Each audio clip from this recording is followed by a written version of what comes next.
Hey guys, it's Tiffany from Super Easy Math. Today's math problem of the day says find the zeros. Well, in order to find the zeros of a trinomial like this, I want to set the trinomial equal to 0, and then I know that I need to factor my A, B, and C terms into two separate binomials.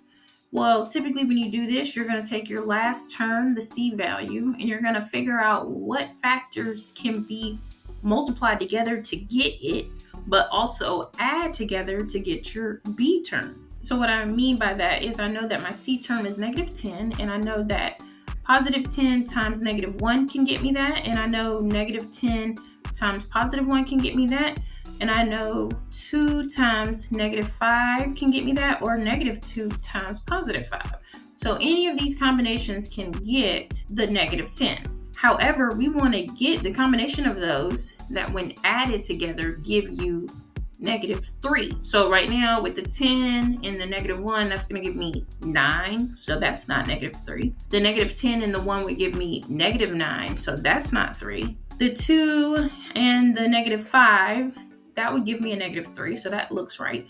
And then the negative 2 and the positive 5 would give me a positive 3. So be careful when you're dealing with the factors that are the correct one. Make sure your sign is in the right spot, referring to the right number, okay? Because these would make a positive 3, and our number is a negative 3. So you want to make sure we're dealing with the two that would make the negative. And in this case, that would be this one. So what I'm going to do with those two terms is I'm going to put both of them in the second term position. Remember, it's going to be a minus 5, and in this case that turns into a subtraction, okay? And the 2 is positive, so that means it's going to be a plus 2, okay? Now the x's being squared in the front lets me know that this is going to be just x in front of each, okay?